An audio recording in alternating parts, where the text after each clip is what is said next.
ഒരു 8, 10 മാസമായിട്ട് യുകെയിലെ റൂൾസ് എന്നും പറഞ്ഞുകൊണ്ട് സാധാരണക്കാരുടെ മനോനില തെറ്റിക്കുന്ന പരിപാടിയാണ് ഇവിടുത്തെ യുകെ വ്ളോഗേഴ്സ് ചെയ്യുന്നത്. സ്പെഷ്യലി കെയർ ഹോമിൽ വർക്ക് ചെയ്യുന്നവരും നേഴ്സുമാരും 12 അവേഴ്സ് ഡ്യൂട്ടി ചെയ്യുന്നത് തന്നെ അതൊരു 14 അവേഴ്സ് ആയിട്ട് കാൽക്കുലേറ്റ് ചെയ്യണം. കാരണം ആരുടെയും വീട്ടുവാതിക്കലല്ല ഡ്യൂട്ടി. ആ മിക്കവർക്കും കൺട്രി സൈഡിലായിരിക്കും ഡ്യൂട്ടി ഇടുന്നത്. ആ ഡ്യൂട്ടി സ്ഥലത്തോട്ട് എത്തണമെങ്കിൽ ഒരു വണ്ടി സംവിധാനം കാണത്തില്ല, ട്രെയിൻ കാണത്തില്ല, ബസ് കാണത്തില്ല, കൊളീഗ്സിൻ്റെ വണ്ടിയിലോ അല്ലെ സ്വന്തം വണ്ടിയിലോ അവിടെ ചെല്ലണമെങ്കിൽ തന്നെ 1 മണിക്കൂർ എടുക്കും.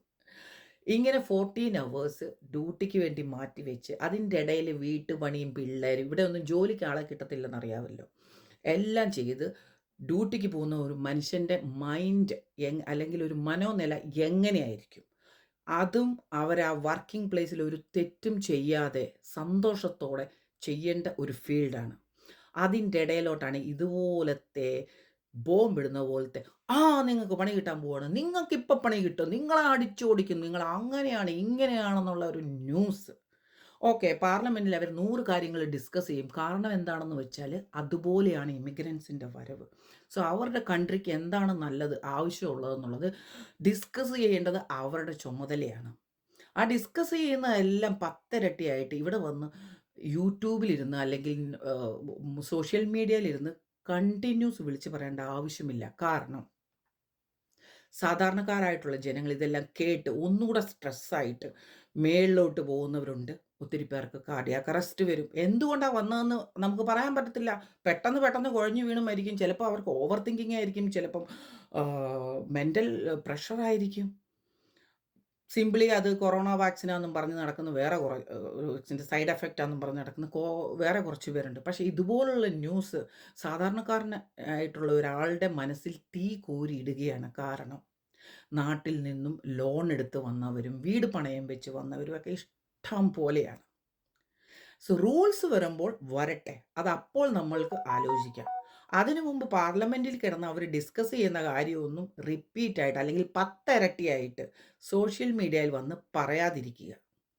ഇവിടുത്തെ പിആർ കിട്ടിയില്ലെങ്കിലും വലിയതായിട്ടൊന്നും മലമറിക്കാൻ കിട്ടിയാലും വലിയതായിട്ടൊന്നും മലമറിക്കാനുണ്ടെന്ന് എനിക്ക് തോന്നുന്നില്ല. കാരണം എന്താണെന്ന് വെച്ചാൽ ഇവിടെ താമസിക്കുന്ന 20 വർഷം കഴിഞ്ഞവരും 25 വർഷം കഴിഞ്ഞവരും ഇപ്പോഴും സ്ട്രഗിളായിട്ട് നെട്ടോട്ടം ഓടുന്ന ഒരു സീനാണ് ഞാൻ കാണുന്നത്. ആരും ഈസി ചെയറിലിരുന്ന് അല്ലെങ്കിൽ ഇത്രയും വർഷമായിട്ട് ഞാൻ ഇവിടെ ഇരുന്ന് ഉണ്ടാക്കിയെന്നും പറഞ്ഞ് വീട്ടിലിരിക്കുന്നത് ഞാൻ കണ്ടിട്ടില്ല. ഇപ്പോഴും എല്ലാവരും പരക്കം മാഞ്ഞ് ആഫ്റ്റർ 20 ഇയേഴ്സ് കൂടെ പരക്കം മാഞ്ഞിട്ടുള്ള ഓട്ടമാണ്. സോ അങ്ങനെ പരക്കം പാഞ്ഞ് ഓടാൻ തയ്യാറുള്ളവർ ഏത് കൺട്രിയിൽ പോയാലും ഓടാം. അല്ലേ? ഇവിടെ തന്നെ ഇരുന്ന് നമുക്ക് വർക്ക് ചെയ്യണമെന്ന് ഒരു നിർബന്ധവും ഇല്ല. അതുകൊണ്ട് ഈ പിആർ എന്ന് പറഞ്ഞ് ദയവ് ചെയ്ത് ആരെയും വിരട്ടാതിരിക്കുക. കാരണം ഈ കൺട്രിക്ക് ആവശ്യമുള്ളത് കൊണ്ടാണ് ഇങ്ങനൊരു വിസ അവർ ഓപ്പൺ ചെയ്തത്. അല്ലേ?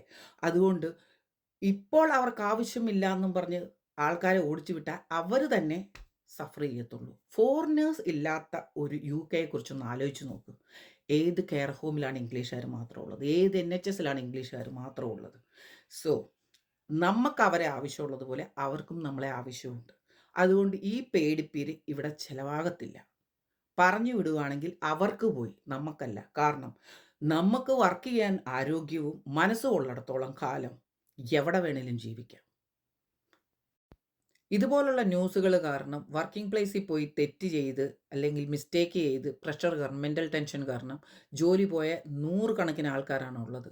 അവരിപ്പോൾ ബാക്ക് ഹോമിലുണ്ട്. ഇന്ത്യയിലോ അല്ലെങ്കിൽ ഏത് കൺട്രിയിൽ നിന്നാണോ വന്നത് ആ കൺട്രിയിൽ തിരിച്ചു പോയിട്ടുണ്ട്. അപ്പോൾ അവരുടെയൊക്കെ പിആർ എന്തായി? പിആറിൻ്റെ റൂൾസ് വരുന്നതിന് മുമ്പ് തന്നെ അവരെല്ലാം വീട്ടിൽ പോകേണ്ട ഗതികേടായി.